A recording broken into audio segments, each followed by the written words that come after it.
WTF? What is the Fed? When is the Fed? And what are the forecasts? Those are some of the questions that we'll be addressing ahead of a very important market event happening tomorrow, December 10th. Okay, so I'm going to show you how Fed rate decisions impact markets. So I hope that if you're watching this recording after the Fed rate decision, hope you're not missing out too much. Hello. My name is Han Tan. I'm the Chief Market Analyst at Bybit. So we've got plenty to cover today. So let's get right to it. Here's an outline of the key questions on how we'll be framing this conversation. Let's put up the slides here, Galvin, super producer Galvin here. So we've got what is the Fed? We're going to start with the really basics for those of you who are perhaps not very familiar with this event that is set to rock markets, not just between now and the year-end season, but also potentially going into next year. It really sets the stage for markets here.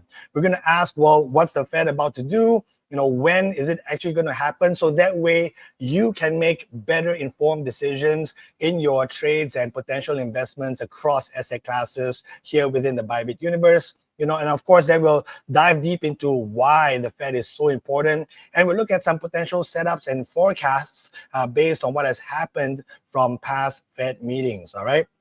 Now, before we get any further, just a quick reminder, folks, if you haven't seen this already in our YouTube description or on X, now we do have a very special giveaway. You could earn your share of 25,000 USDT in rewards, all right? All you got to do is scan this QR code that we pull up on the screen here, right, and sign up. So those of you who are new to the Bybit universe, make sure you scan the QR code, sign up for a new Bybit account. That way you can get your share of 25,000 USDT, of course, pending internal approvals, all right? Now, for the OGs, if you've been with Bybit for a long time, we just turned 7 years old. If you've been with us for a while, don't worry, stay tuned. We'll give you more information about some goodies for you as well, all right? But for new users, scan that QR code now, or you can click on the link that we have in the YouTube description and also on X, and that way you can get your share of 25,000 USDT. Now, don't forget, we are streaming live, not just on the Bybit website, but we're also on Bybit Learn's YouTube page. Just head on down to YouTube, type in Bybit Learn Official, and click on the live tab so you can see all our live streams. And also we are on X. So the handle for Bybit Learn is @Bybit_learn. So go check us out there, all right? Now, before we go any further, look, I got to bring in my very special guest here. We've got Andrew from Block Shoals. He is the head of research over there, and he's going to help us guide us along in this conversation ahead of what is a really, really important event for markets. So let's bring up Andrew on the screen here. Andrew, thank you so much. I know it is bright and early for you in the UK, so certainly appreciate your time and effort. Is it feeling really Christmassy now in the UK? It's got to be, right? It is feeling very Christmassy. I would say it's early. It's not very bright. When I left the house, it was complete darkness. So yeah, London, and I bet you want to swap, some of that for some of this Dubai sunshine, eh? But I'll tell you what, we've got more important things to cover. So let's get right to it. Okay, let's get to the slides here. Super producer Galvin. All right, let's talk about what is the Fed. Okay, so now, first things first. So look at the Fed, aka the Federal Reserve, is the U.S. central bank. It sets interest rates that a lot of people around the world, from central banks to even regular banks, a lot of people follow it, okay? And we'll tell you why in a bit. But you've got to know this. The Fed is the most powerful central bank in the world, okay? Most influential. That's why there's so much attention paid to these Fed meetings that are regularly scheduled throughout the year, okay? So like essentially they are in charge of managing the world's largest economy, which is the US, but specifically when it comes to jobs and inflation, okay? And how they manage that is that they use these interest rates, okay, or their benchmark interest rates to kind of dictate really how it kind of feeds into the jobs market or companies' decisions to hire or unfortunately let go of people, or similarly, it influences decisions about whether or not these businesses can raise their prices, their selling prices, i.e. inflation, right? So these are super important stuff, and look, That's why when we look at the U.S. jobs and inflation reports, right, Andrew, they've always been so important for markets, right? Because that is exactly the Fed's dual mandate, isn't it? Yeah, exactly right. As you said, the Fed has this dual mandate where they're trying to keep people as employed as possible, but at the same time trying to keep prices at a stable rate. So targeting a 2% inflation level year on year. But they've really only got one tool to do that, one tool that they like to use on a frequent basis, and one that will watch them to see whether they use tomorrow, and that's short-term interest rates. So really important that they get enough data to make decisions on which directions to push interest rates. So if they want to keep employment at a maximum level, then they really need to know where employment is today. Same for inflation. So they watch two reports. That's non-farm payrolls, which shows employment numbers in the US on a month-to-month basis. And then for inflation, they like to look at CPI. But really, the Fed's favored one is PCE, which we got just last week. So these are really important. And it makes the Fed's job that much harder when they don't get this information, just as they didn't while the US government was shut down throughout October and a little bit of November. So that's what's made this next FOMC meeting a really interesting one. Yeah, certainly, so, despite, like you mentioned, despite the Fed not getting their regular data feed, so to speak, they have to make that decision today. Also keeping in mind that what they decide today, not only would it potentially move markets literally milliseconds after the decision is announced, but it also has a lag of about, 6 months or so before it feeds into the real economy. And that's how it impacts the jobs markets and inflation, given all that's happening around the world, especially with the uncertainty and concerns around the Trump administration's policies, but we'll get more into that in just a bit. But just know this, all right, folks, the Fed is the world's most influential central bank. You got to pay attention. Looking forward, we've got in about a couple of weeks or so, we've got more jobs and CPI, that's inflation data, coming out of the US as well. So we'll be keeping an eye on that as well. But for today, all focus is on that Fed meeting coming up. All right. So now we go to the next slide, right? So now we know we have addressed WTF question number one. What is the Fed? Now, so what is the Fed about to do? At least what are the market's expectations going into this pivotal meeting? All right. So here's what markets expect right now. This is the base case. All right. So number one, markets expect the Fed to cut interest rates for a third consecutive meeting. So this will be their third cut in a row by the typical 25 basis points or 0.25%. Okay. So markets, as of just minutes ago, are pricing in about I believe it was a 92% chance, if I'm not mistaken. Yeah, 92% chance there, right? Sorry for the typo on the screen, but 92% chance, but pretty similar that the Fed will cut interest rates. Okay, that's key scenario number one. Okay, key scenario number two, right, is that again markets are forward-looking in nature, right? So they already expect the rate cut this week, but what's next? Markets are always asking what's next.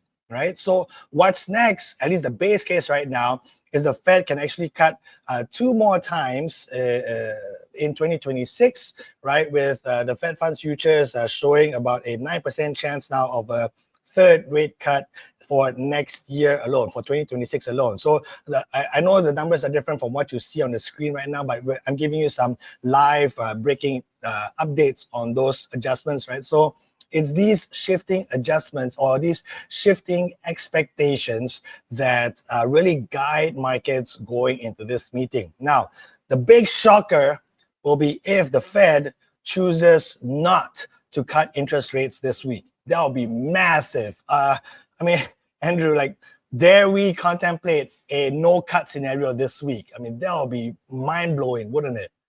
Yeah, well, this is exactly the question that the market's been grappling with throughout this shutdown period, in the intermeeting period since the last one on the 29th of October. It would be a big shock, right? It's important to stress that no one really knows what the Fed does until they do it. It's down to the Fed to do what they call forward guidance and talk a little bit about what they think is likely to be the best course of policy when they do meet. And we've heard a little bit of that messaging from several key Fed members and Fed governors, actually, since that press conference in October. But yeah, like you said, a no cut scenario tomorrow would be a big shock for markets, especially as the market is pricing in such a high probability now of a cut. Markets hate surprises, and to quote Governor Waller in his speech recently, the forward guidance is really there to get rid of that surprise. So we'll see. Yeah, we'll see, and we don't have to wait too long to find out, right? So again, just a quick recap. Fed, most important central bank in the world, right? We've already outlined, as you see on the screen here, what markets expect. Now, let's ask the next WTF question. When is the Fed going to do all this? So mark your calendars, folks. Again, if you're watching this live stream, I know most of you actually watch our live streams after the fact, which is fine. But, again, I hope you're not missing out on some potentially huge moves in the markets across asset classes, right? But this is what we've got right now. So 7 p.m. GMT on December 10th, that is when the Fed will basically announce its decision. Again, markets widely expect a rate cut, okay? And they've got a policy statement. But also there's this thing called a dot plot, and I will show you what it looks like in a bit. And to Andrew's point earlier, these are the forecasts for how the Fed officials themselves, right, how they themselves see where interest rates could be for the next few years ahead. I think it goes all the way out to 2028, right? So what we showed you in the previous slide is the expectations coming out of the markets. Okay, that's markets expectations. Whether or not it is either closely aligned or very far removed from what the Fed actually tells us, I think that's where the catalyst for the market moves will be, all right? So 7 p.m. and then GMT, and then half an hour later, we've got Fed Chair Jerome Powell who will come out and give his regular press conference. Generally, in the past, he's tried to kind of not spook markets too much. He's kind of leaned anywhere from more dovish to hawkish. So we'll see which version of the Fed Chair Jerome Powell will get at 7:30 p.m. GMT on Wednesday, December 10th. All right. So that's just a quick 101s on what to expect ahead of this very important Fed meeting.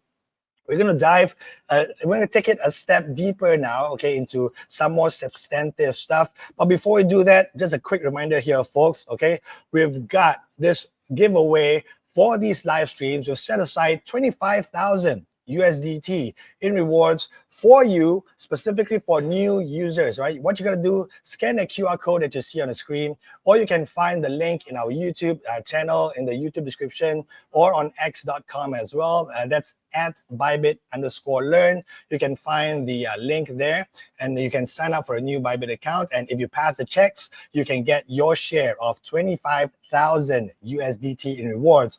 Now, for the Bybit OGs, I know we have, I kind of teased this a little bit earlier, but if you scan that same QR code now, you'll land on a page within the learn.bybit.com universe, and we've got a series of tasks that you can complete, all right? And if you do them, you could get your share of another 5,000 USDT. Right? So if the 5,000 USDT is separate from the 25,000 USDT prize pool that we have for new users, but still same process. Scan the QR code or click on the link below, and you'll see a whole bunch of tasks that we have within Bybit Learn. Okay, so do not miss out. I mean, look, I think that the learnings from these live streams and all the content that we produce at Bybit Learn, that should be reward in and of itself, but we make it that much sweeter for you. So again, new users, grab your share of 25,000 USDT.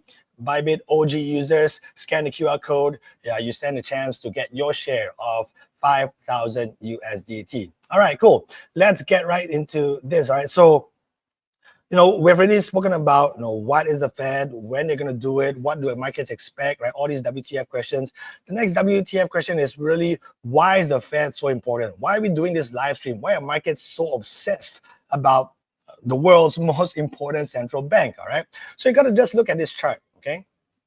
At the top line, you've got this contract called the Fed Funds Futures. All that means is it shows what markets are expecting specifically for this meeting on December 10th. Okay, so the higher the number, the higher that white line goes, the likelier a rate cut is expected for this December meeting. All right, look at the orange, blood orange chart in the middle there. That's Bitcoin. See how it kind of tracks, right? Markets expectations for the Fed meeting in December. So if you note around October, mid-October, when markets really at one point just gave it less than a 30% chance that the Fed can cut interest rates in December, Bitcoin took another leg lower, and that was after the October 10th liquidation event. And then look at the blue line as well. The S&P 500 also took a dip, right? Now, for those of you who are not aware, the S&P 500 is the most popular way to measure how US stock markets are performing. Okay, it's an index. When you hear the word index, just know that it's a way to measure something. Like Andrew mentioned earlier, consumer price index, that index measures consumer prices, inflation, right? So a stock index, it measures this basket or this group of stocks. S&P 500 measures 500 of the industry leading names in the US. So we're talking the Teslas, Apples, Nvidias, Walmarts, JP Morgans, Coca-Cola, all these big companies, right? They're all in this index. So the S&P 500 index, again, measures the performance of the US stock market. Case in point, US stock markets as well reacted to these changes in the white line, the shifting expectations for the Fed rate decision in December. Okay, so there's a tight correlation here, and we've got a couple more charts that we can show you, and our good friend Andrew has actually done this beautifully, and I'll let him walk you through it. Don't want to steal his thunder. Let's go to the next slide here, but again, showing how important these expectations around what the Fed is about to do can actually move markets. Andrew, take it away. Yeah, exactly right. And a really good summary from you, Han, as well. Look, I love a chart that tells a story, and this story on this chart is incredibly clear. This is why traders care about the Fed, is because the Fed and what they do ultimately can move markets. Never has that been clearer than over the last couple of months. So it all started a long time ago, but the first key point that we want to highlight is that really hawkish October FOMC conference that Chair Powell, the chair of the Fed, gave after the October 29th meeting. He came out and sounded incredibly hawkish, which means that it sounded like he was saying, okay, in December, we're very likely to not cut interest rates. At least that's how markets interpreted what he said. He came out and gave a couple of reasons for this, including the government shutdown. I think a key quote for him was, when you're driving in the fog, you slow down. And slowing down in Fed speak means definitely not cutting. So that's really why you see all of those lines take a nosedive after that data point, right? So what we're showing on the chart, we're showing interest rate odds from CME and from Polymarket in blue and red, just a couple of different ways of measuring the market's expectations for what happens on December 10th. But on top of that, we're showing Bitcoin price, right? And if Bitcoin price wasn't there, you could almost guess where it is just by following the blue and red lines. What does that mean in practice? It means that crypto markets have really been following markets' expectations of a rate cut in tomorrow's meeting. So as those expectations fall, so has Bitcoin. Not the only thing driving crypto prices, absolutely not. You see on October 10th there was a little bit of tariff news that really triggered the liquidation event on October 10th. But really, in this intermeeting period, this is what's been driving market prices, at least in crypto, and alongside S&P. So that goes on until around November 17th, November 21st, where we came to markets. We see a couple of Federal Reserve speakers giving speeches which really changed markets' minds on what the Fed is about to do. So two key speakers came out, and that's Governor Waller, who sits on the board of governors of the Fed, and the New York Fed president, John Williams. Both of them came out with speeches that sounded incredibly dovish. What does that mean? It means they were saying things which made it sound like the Fed was on the precipice of cutting on tomorrow's meeting. So as a result, the odds of those cuts skyrocketed, which is now why we're seeing those odds back at like 92, 95%, whichever it is or whatever it is right now. And it's also, I think, not a coincidence that crypto arrested its free fall around the same time. However, the interesting part is that we're not seeing crypto go back to the levels that were implied by interest rate odds being where they are today. So almost as if Bitcoin was happy to fall alongside, but really not really happy to rally alongside the rate cut odds. And also not happy to rally as highly as S&P did, which is in touching distance of its all-time high right now. So it's really a risk appetite story that we're seeing, but strange question as to why Bitcoin risk appetite is not really rallying. And if we look at the next slide, it's really risk appetite that I want to look at when we're looking at markets and we're looking at the impact that the Fed has on markets. It's via that main conduit of risk appetite, right? All else held equal, if I can get 5% without taking any risk and just getting it from lending money to the US government, then I don't need to go and trade risky assets in search of those higher returns. I can get 5% without taking that risk. So this is really the main way that the markets react to interest rate expectations. There's a couple of other ways, second order effects as well. So we're looking at risk appetite here on the charts for Bitcoin. This is Block-Scholes' risk appetite index, really a measure of euphoria and panic. What this shows is that white line being right at the bottom is that over the last 4 or 5 years or so, we've rarely seen Bitcoin hit these levels of panic before. And we've rarely seen it go any further than this. So what we're watching is to see what happens next and to understand what risk appetite is going to do in the near future. We're going to get a really good sign of what the Fed is going to mean for risk appetite in the near future tomorrow, not only with their interest rates, but in the press conference that they'll give afterwards, which is a really great picture, and a couple of other materials as well, which they'll release. Yeah.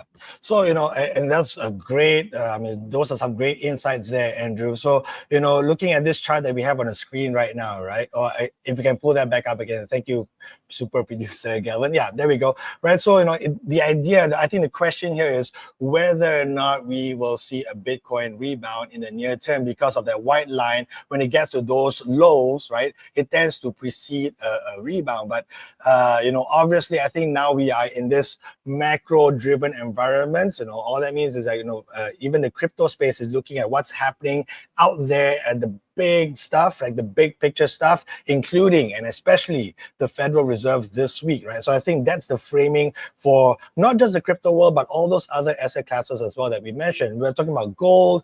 You rightly pointed out S&P 500, right? Like within 1% of its all-time high. And we here at Bybit Learn, we have made it a conscious effort across all our content, be it the articles I write or the live streams that we do daily, giving you updates on the markets. We help you identify all these opportunities across asset classes beyond crypto. So while on this chart, you can see that the sentiments surrounding Bitcoin and cryptos have been, at these lows that we rarely see over the past few years, but other assets are doing just fine, right? Apple just hit a new record high last week. Silver has been hitting a new record high like every other day. Gold is hovering around record highs as well. Even copper is going up, right? So, even in the FX space, in currencies, we have seen a lot of setups that I have shared with you guys on our daily market updates, and we have them all available on Bybit Learn's X account and YouTube channel, so you can keep me accountable, right? Go check them out and hold me accountable to whether the scenarios are actually set up. But just know this, a lot of it will be centered around the Fed, not just over the next 48 hours for those potentially big moves, but also setting the stage from now going into the new year as well. All right. Real quick, I also want to pick on this. Now for those of you who heard Andrew use this word earlier, hawkish, right? Just to explain what this means, and I know Andrew had explained earlier as well. So if you find yourself coming across terms like hawkish or dovish, hawkish just means that the Fed is trying to either not lower interest rates as fast, all right? So they're keeping them around these levels, or in another context, they might even be looking to raise interest rates. But that is not the question today. Now it's about how quickly they can lower, all right? So hawkish means they may not lower those interest rates as quickly, as opposed to dovish, which would imply the Fed could be in a hurry to lower interest rates, right? And that's perhaps because they're seeing widening cracks in the US jobs market. Lower interest rates can help push out more money into the economy. Businesses and households get more money, and businesses can hopefully hire more people, and that should help support the biggest driver of the world's largest economy. That's the jobs market, right? People with jobs have more money to spend, help support the US economy. All right. So hawkish and dovish, keep those terms in mind. Okay. Real quick, I'm gonna go to slide number 12 here. Now, this is another key thing to look out for. At least there's a lot of chatter around it. This is what's called the Fed dot plot. I mentioned this earlier in one of the slides. Okay, so this is what it actually looks like. You can find this on the Federal Reserve website here. So each of those dots represents where each of the 12 members on this committee called the FOMC, right, where they project interest rates to be. Okay, and as you can see along the x-axis there, it goes all the way up to 2028 and beyond, right? So if you draw this green line right now, and this is from their 2 meetings ago back in September, that was the last iteration of the dot plot. We're gonna get a fresh dot plot this week. Okay, and this comes after the U.S. government shutdown. This, comes after this rebound in expectations for Fed rate cuts, right? So a lot has happened since between the previous dot plot and this week, right?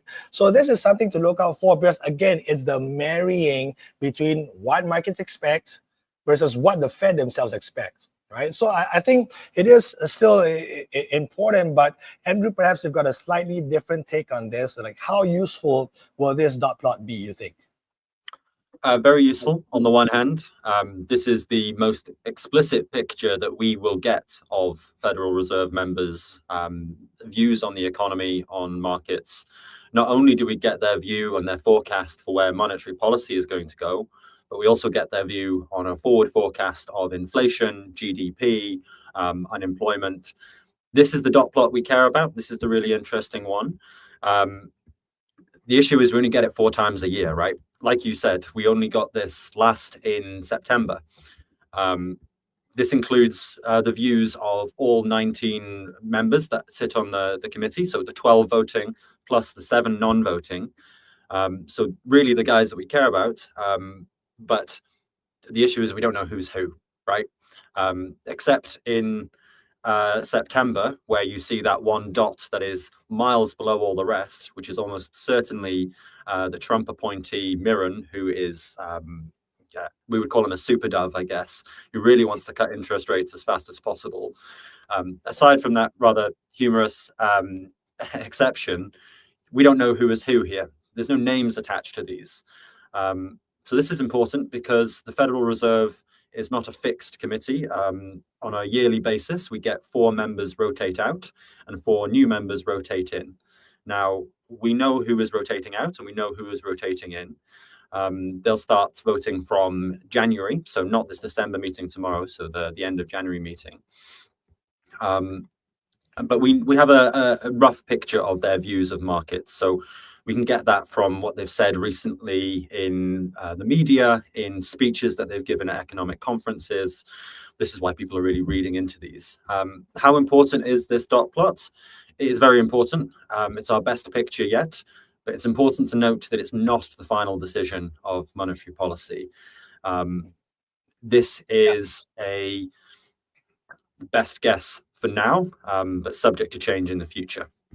Right. But, again, it's everyone's guessing, right? And perhaps the Fed is doing a lot more guesswork because of the lack of data during the U.S. government shutdown, and still these uncertainties around how President Trump's tariffs could affect the inflation side of the story versus the jobs market side of the story, right? But, ultimately, again, I think it's important, at least for the immediate term, right? Because, again, it's whether or not there's a big gap between what markets expect for next year and beyond, and also what the Fed themselves, the FOMC members themselves, whether their expectations are so wildly different compared to the market's expectations, right? But I think there's one dot in particular that kind of looking further out will be super important as well, and that belongs to the Fed chair, isn't it? Because we know that Chair Powell is set to step down in May of 2026, and President Trump already has been holding interviews, right, to find who his successor will be.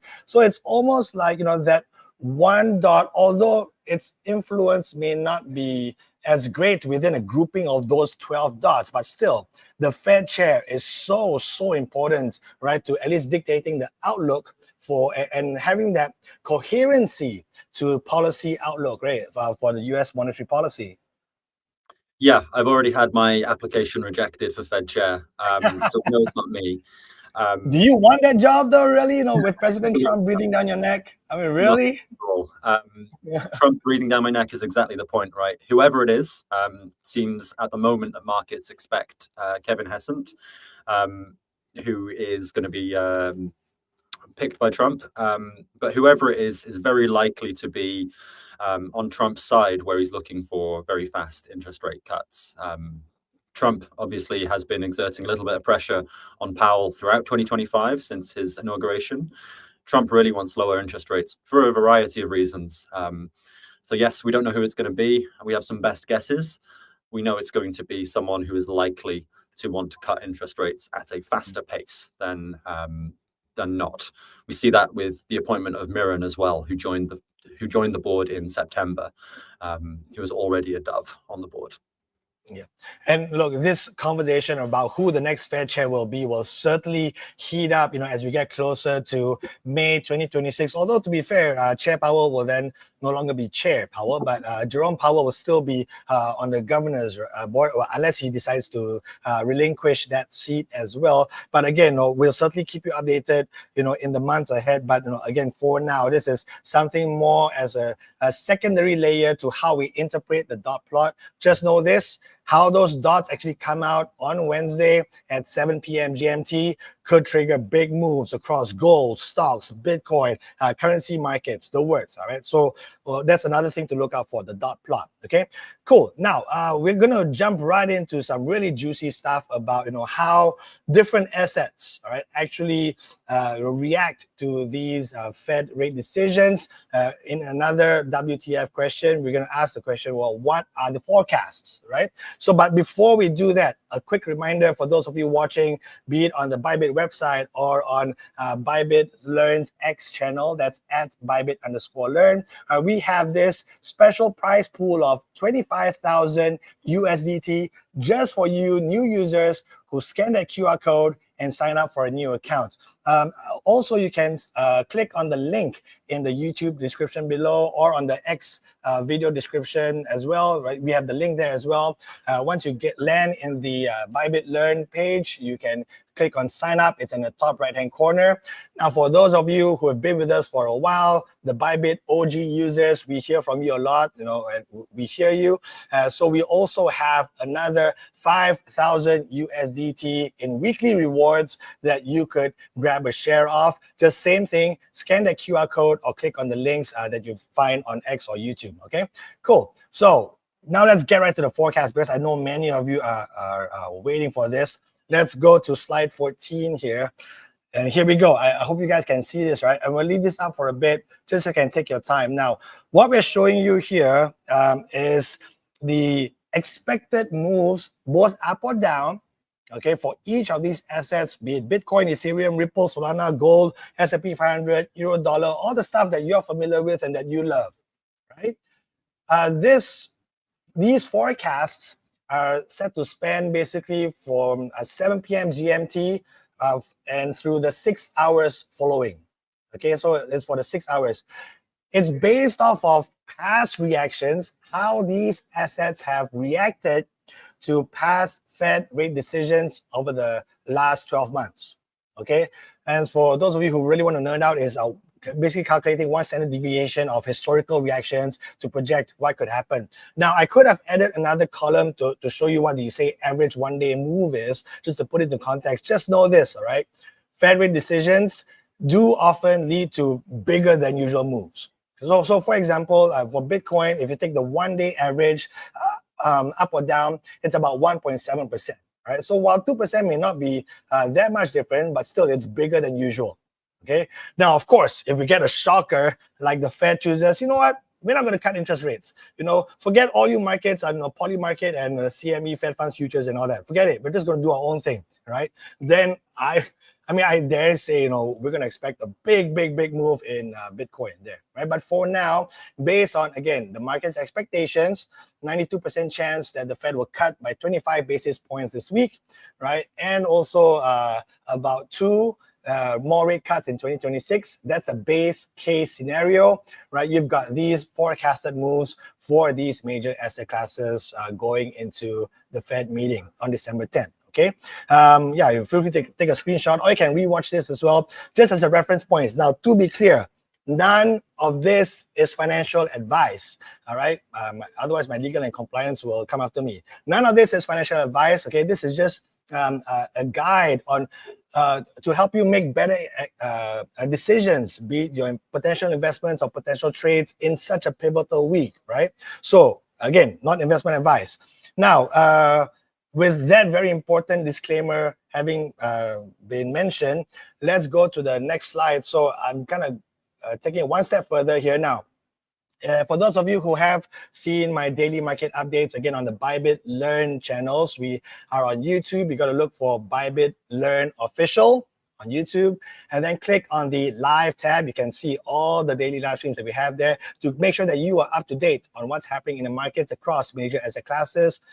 We're also on X. The handle is at Bybit_learn. Same thing, daily market updates, live streams are all there as well, right? So we know that these are arguably two of the most popular assets that you like to at least keep an eye on, if not trade or invest yourselves, right? So these are some potential setups. Now, keep in mind, again, hold me accountable, right? I've had these laid out since last Friday, right, as the scenarios for this week.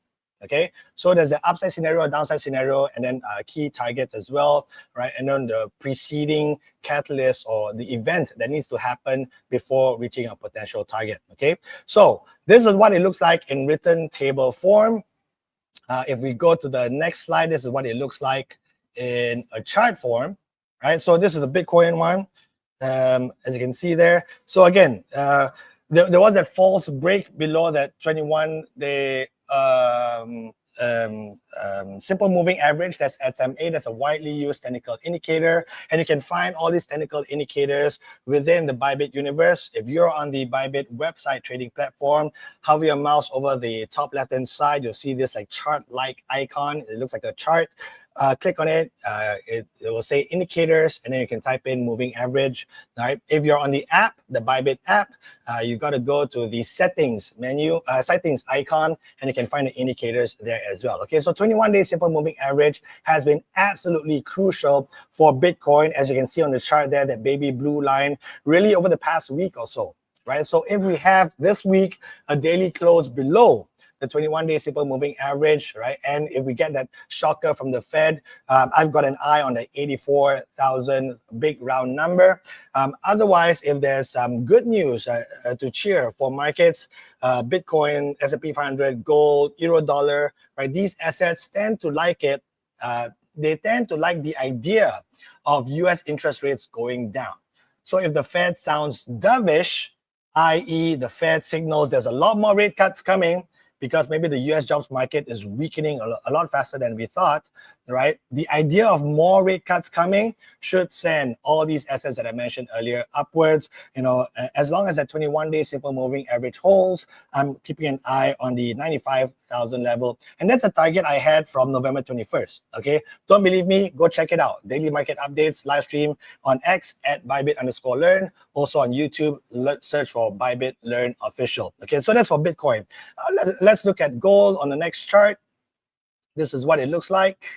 There we go. All right. So again, right, it's been climbing over the past couple of months in tandem with the charts that Andrew showed earlier, right? Rising expectations for Fed rate cut this week, right? So gold, again, loves the idea of US interest rates going down, but it's kind of been hovering around that 4,200 level. Again, those big round numbers tend to have like this special kind of gravity, okay? Either as a support, supporting of a flow where prices kind of hit it and bounce off, or resistance, right? Where prices hit it and come back down. But, for now, gold prices not looking to move too far away from 4,200. This is a setup that we had again from last Friday.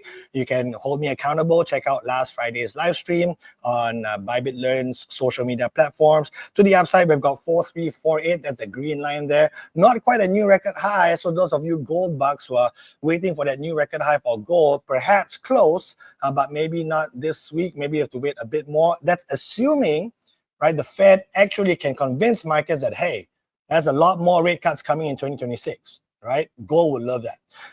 Otherwise, if there's some disappointment, you can notice that the downside is more limited. If you cross below the 21-day simple moving average, then you've got 4115. That's the potential target to the downside. Andrew, there you add some color to the potential setups that we have for what is set to be a pivotal week for markets, not just in this year-end season, but also setting the stage for 2026. Yeah, so for these kind of Fed meetings, I'm not one for short-term price targets. I think, as many Fed meetings have shown in the past, prices can ultimately go anywhere in the short term after, which is why it's really important, as you flashed up on screen, to look at average volatility levels, which is what you were showing in the 6 hours after, right? In the short term, prices can go anywhere because they're not just reacting to the rate cut decision. As you rightly mentioned, they're reacting to the press conference that comes after, the summary of economic projections, but not just those things directly, but the actual results of those two things relative to what markets were expecting for both of those as well. So a lot of this information is priced in. We'll see a lot of moves if the information we get is different to that which is priced in. I think the real impact on asset prices, as always, will likely be felt over a longer period of time. As many Fed meetings in the past have shown on crypto, we're still reacting to September, we're still reacting to October, we'll be reacting to December well into the future.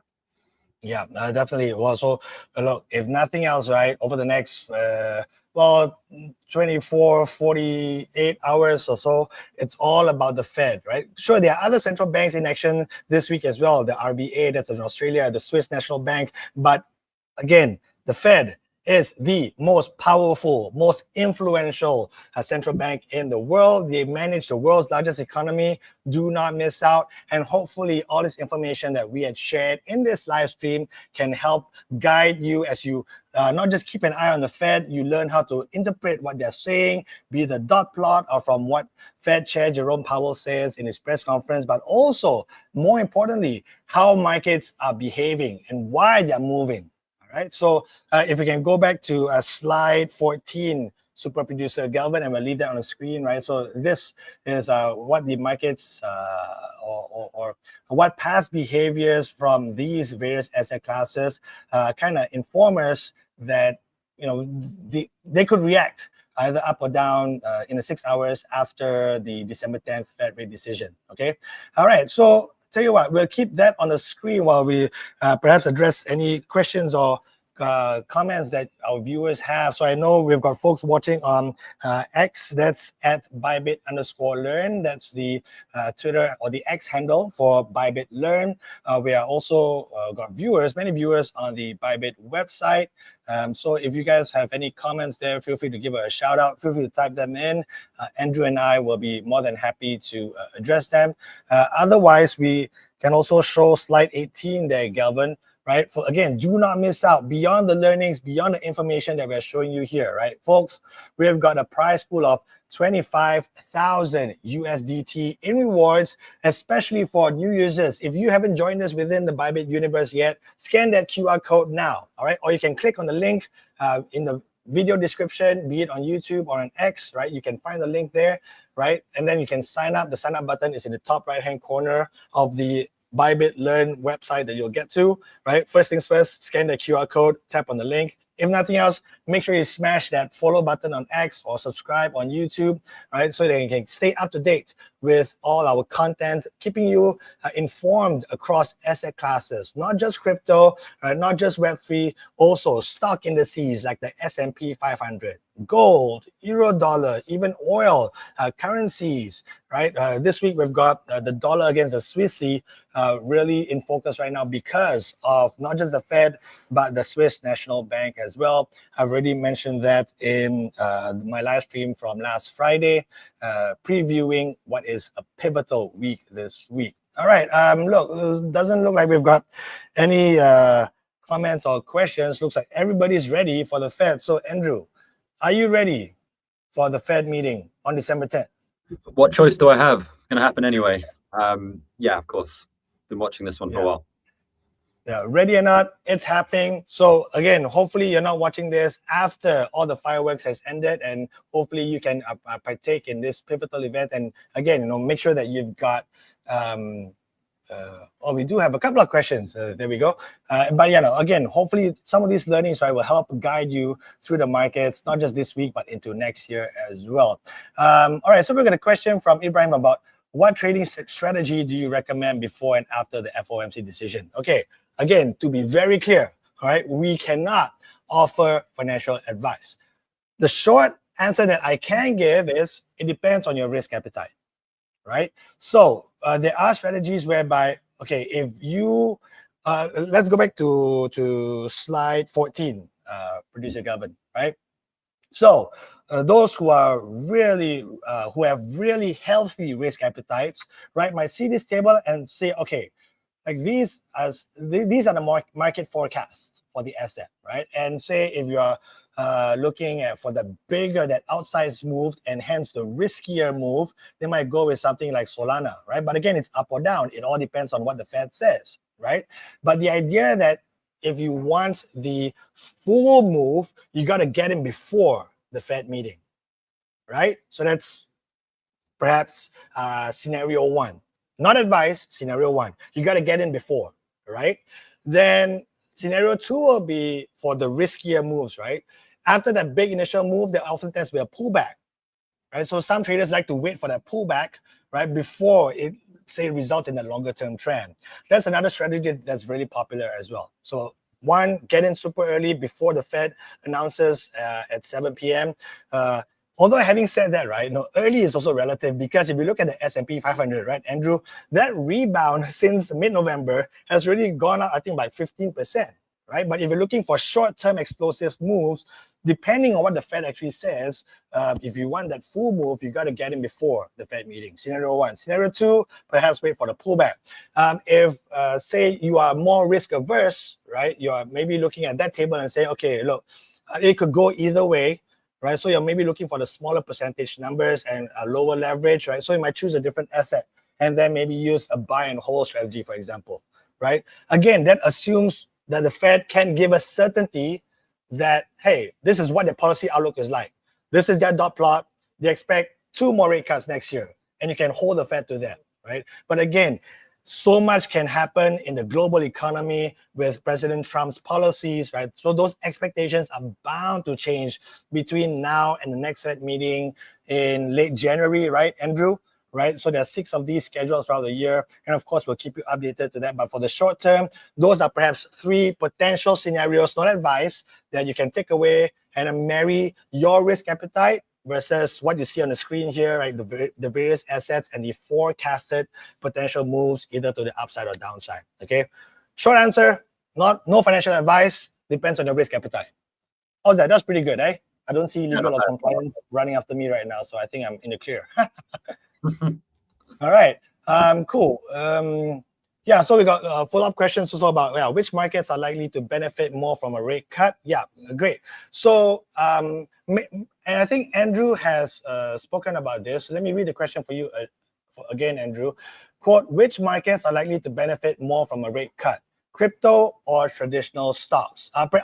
If you want me to start, I'll say that I think stocks, given how we have seen the S&P 500 has rebounded, it is likelier to be more reactive to these Fed policy outlooks as opposed to crypto, because as Andrew pointed out earlier, crypto has got many other factors to contend with, right? Not just Fed policy outlook, but then there are also, and perhaps Andrew, I don't want to steal your thunder. So, for example, some of the strategy decisions that are due in January, right, and other crypto-centric factors as well, isn't it? Yeah, exactly right. Both would react positively, all else held equal to a rate cut. As you said, both are driven by different factors. I think there's a lot of positive stories within crypto at the moment, outside of the digital asset treasury stuff. And we've also seen Bitcoin almost lag where we'd expect it to be, given its historical relationship. So there's at least some argument to be made that Bitcoin has some catching up to do. But you can also take that exact same information to suggest that the correlation between S&P, between Bitcoin and rate odds is not as strong as it was. So not only are we going to be looking at whether Bitcoin is rallying or selling off as a result of the Fed's decision and their messaging about further decisions, we're also going to be keeping an eye on what it means for the relationship between crypto and risk assets. But yeah, short answer, both are risk appetite assets and both are sensitive. Yeah, but I would take it one step further. Like I mentioned earlier, I think stocks have shown over the past month or so they seem to be more sensitive to those shifts in rate cut expectations. Super producer Galvin, let's pull up slide 9 in case of you, those of you who missed it, right? I think this chart shows it, slide 9, right? So if you look at the white line at the top, this is market expectations for a Fed rate cut this week, right? If you look at that big rebound towards the far right side of the chart, and then you look at the blue line, which is the S&P 500, rebounding close to its record highs, but for Bitcoin, we would characterize it more as a stabilizing for now of Bitcoin prices more than this massive rebound back to the peaks that we saw in early October, right? That was as it stands, the current record high for Bitcoin, right? So yeah, short answer, I do expect more sensitivity within stocks and stock indices, more so than crypto, at least for this meeting, all right? We've got a question about the time frame. The question is, what time frame is most reliable for trading the FOMC reaction? We've already spoken about that. So before immediate pullback, and then potentially longer term buy and holds. Let's end with this question here, Andrew. The question is, how does the current inflation trend affect the Fed's decision and the crypto market? Great question. And for that, let's go back to slide number, let me just find my cursor here. Slide number 5, I believe. Yeah, slide number 5. Okay. So Andrew, you want to take this? Yeah, I can take this. This is really the balance that the Fed is trying to strike, right? They have a two-part job. On the one hand, maximum employment. On the other hand, stable prices. For a long time, post-COVID and post the monetary policy response in COVID, we had inflation, incredibly high inflation across the world, but in the US, I think double digits at some point. Fed's job is then to bring that back down to something like 2%. But since then, the attention has been moving slightly since about the summer, I would say, to the employment side of the mandate. A couple of signs that the hikes to interest rates that the Fed implemented post-COVID were starting to have an effect on the economy, what they call restrictive monetary policy, looking for cracks in the employment, in the labor market.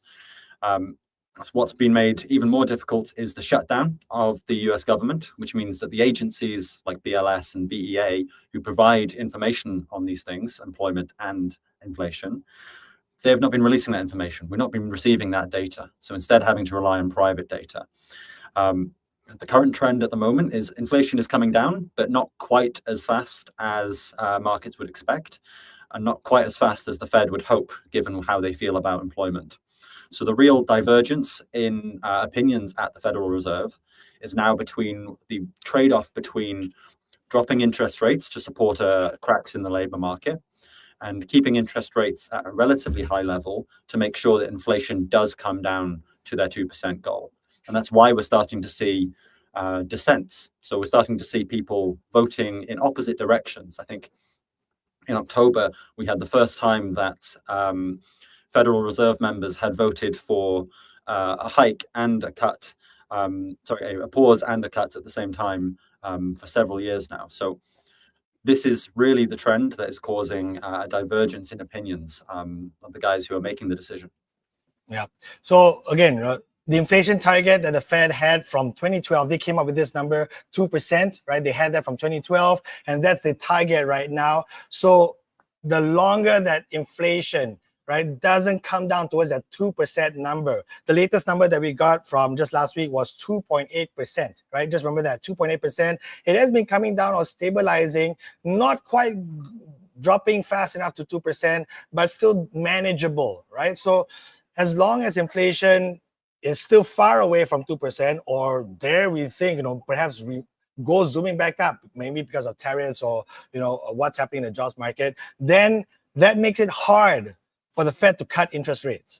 As opposed to if inflation behaves and comes closer towards that 2% target, that gives the green light for the Fed to cut interest rates. So hopefully that answers your question there. Well done. I mean, look, we've covered a lot of macroeconomics 101. We have spoken about all the different WTF questions, what is the Fed, why they're important, and what's the forecast. Now, most importantly, I hope that I personally will not be screaming my own WTF if I find out that you have missed out on this big Fed meeting and some potentially big moves. Now, of course, from the Fed's perspective, they want to keep things calm, right? But for perhaps short-term traders, they didn't want to see those big moves. Just know this, please exercise proper risk management. None of this is financial advice, but this is certainly a big week that you do not want to miss out on. With that said, thank you so much for all of you joining us on this live stream. We certainly appreciate your time. Hopefully you found this insightful. Don't miss out on the giveaways that we have, 25,000 USDT in rewards for new Bybit users. Make sure you sign up now. Andrew, certainly my utmost regards and thank you as always for your time and your insights. And I'm sure I'll be seeing you again very shortly. For the rest of you, keep following us on Bybit Learn's social media platforms. Again, it's at Bybit_Learn. That's our X handle. And on YouTube, just search for Bybit Learn Official. Until next time, I'm Han Tan. Thank you so much for watching and have a happy Fed week, hopefully.